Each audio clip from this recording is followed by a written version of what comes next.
Welcome to the channel, and today's video is the first video on the channel, so thank you for checking it out and checking my channel out. And if you are looking forward to more stuff coming from me, more deck techs, gameplay videos, just some random points about maybe mulliganing and inking cards and whatnot, I'll be posting those. So yeah, so subscribe, like the video helps, and leaving a comment with any thoughts you might have definitely helps. But like I said, thanks for watching. So let's get into what I think is a great place to start with a deck tech on what's basically known as the best deck in Lorcana right now, with this Ruby, Amethyst, or red and purple control deck.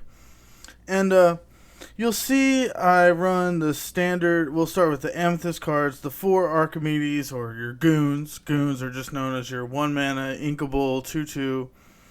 So you got your Archimedes. Your Dr. Facilier is really good at contesting the early game and just kind of chopping down a lot of their goons. He can hit 2 with his Challenger 2, so he's basically a 2/4 when he's challenging. And so it's really great. And they're inkable. Dr. Facilier is inkable. He gets inked a lot. 4 Maleficent. Sorceress, you're always going to run 4 of these. They replace themselves. Your control deck, there's not that many ways to draw cards. They sing the friends on the other side. It's a perfect card. Run 4. I run 4 friends on the other side. I think that's pretty standard. I mean, it's just great. You got your 3 drops. You got your 3 drop Elsa. You got your 3 drop Maleficent. You got your 3 drop Aladdin. And, yeah, so they can all sing this friends on the other side, which is great. Draw 2. I only run 2 copies of the Queen and 1 copy of Magic Mirror. They're your kind of late game, just drawing extra cards, over and over again cards, and they're great. But I like to have a little bit more threat density instead of just these drag the game out cards. You can go either way, but this is the way I've liked building it so far. I run the 4 of both Elsas, the small and the big one. I think the big Elsa and the big Aladdin are my 2 favorite cards in the deck. And this big Elsa just is pretty crazy. I mean, it's essentially, with a deck like this, because you have these huge threats, locking their cards down for a turn and not letting it ready up is almost like killing it, to be honest. You can pull so far ahead after that it essentially kills 2 cards, which is pretty crazy. And then onto the Ruby cards, I run the full 4 Gaston, which I think is a little rare, but what isn't rare, the 4 Aladdin, 4 big Aladdin, 4 Maui. Maui is just awesome. 3 LeFou. I'm not sure what's standard as far as LeFou. I think that's one of the LeFou and Gaston are kind of your tech slots or whatnot. But they're inkable, so I like inkable cards. So they're fine. If they're not good in the matchup, you just put them in your inkwell. That's what they're there for. On top of that, I run 3 of the Mickey Brave Little Tailor, or BLT as people call him. I just think you really need a late game threat. Like, you got your Maleficent, which is a huge threat, and takes out somebody when she comes in, and also hits for 7, which is huge. But the Mickey's just awesome. Questing for 4, evasive. They have to do something about it.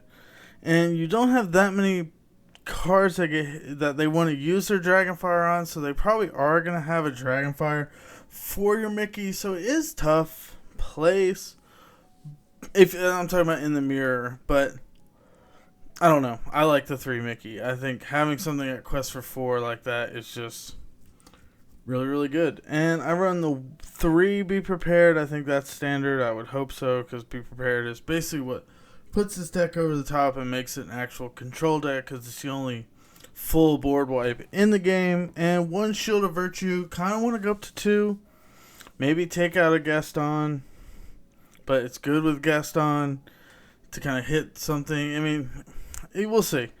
But it's really good. It's crazy with Aladdin. Being able to swing with Aladdin twice is kind of nuts. I mean, Maui, Maleficent, and even some of these, you got your other Elsa. You can quest and then hit something down. She does have 4 attack, and 6 health. So yeah, so I mean, I really like the Shield of Virtue. It's inkable too. I mean, it's an item that is like a tech slot. When your tech card is inkable, you gotta really consider how much less of space that's really taking up to, since you can just ink it. You're gonna need to put cards in your inkwell anyway.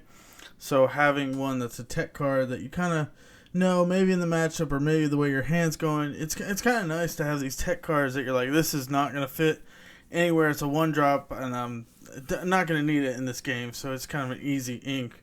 When sometimes, like, yeah, your early game you're gonna ink your Mickey, but sometimes you start to get to late game, you're like, maybe I shouldn't have done that. I don't know, it's a little tough. So I like more tech cards. Like your Gastons get inked a lot, your Shield of Virtues get inked a lot, your Mickeys get inked a lot, and your Dr. Facilier and your Archimedes are your big ones that are getting inked a lot, and then like this little L, so you really only need like one of those to get you to the late game. But yeah, so this is, like I said, it's a pretty common deck. I mean, it's probably the most popular deck. It's pretty much known as the best deck. So if you want to start playing Lorcana, this is a great place to start. There's other versions you can check out with a few cards different here or there, but for the most part, this is pretty standard. But thank you for checking this out. This was a quick little deck tech.